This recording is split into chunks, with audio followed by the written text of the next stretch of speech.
They walked together through the twisted metal gate of the low, square, functional depot. It was clear that there had been some kind of break-in. Immediately in front of them was an incident tent. Beyond the tent loomed a massive yellow earth mover. The machine was nestled up against, almost caressing, a steel loading bay door, several meters in width. The door was seriously indented, and the left-hand corner was badly damaged. Part of the surrounding brickwork had also crumbled, leaving a small gap. "What is this place?" Q-Guard. It's a cash handling facility. Did they get what they wanted? No, yes, big haul. Don't bother trying to get money out of an ATM this week, there won't be any. A white-suited forensic technician emerged from the incident tent into the glare of the arc lights.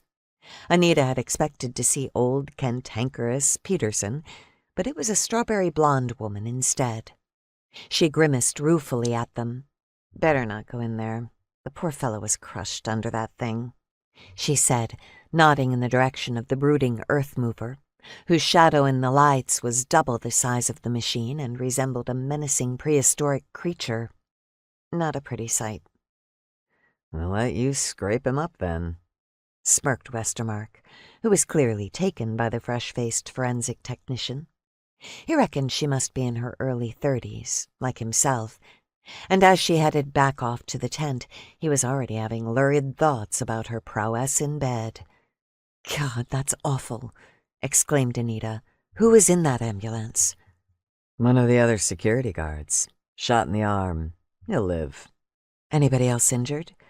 "There's a third guard, tied up by the gang. He's in the office with the freaked-out depot manager, well shaken up."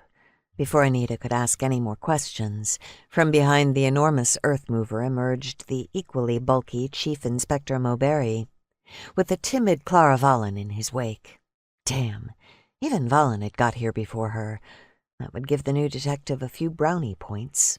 Moberg greeted her with, "Glad you could be bothered to turn up." Biting her lip, Anita took his sarcasm on the chin.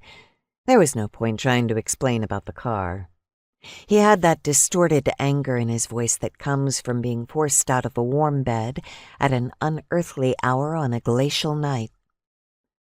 "It must be clear what's happened, even to you," Moberg said pointedly to Anita. "It appears they smashed through the main gate sometime after 2, made that hole in the wall, got into the building and the loading bay, then along to the vault door, which they blew to smithereens and made off with the dosh. Don't know how much yet, but it's a lot. They were well away by the time we were called to the scene. Presumably they came with some sort of van or truck. We put out an alert, but my guess is they'll have dumped the van or whatever and transferred the cash into something else by now."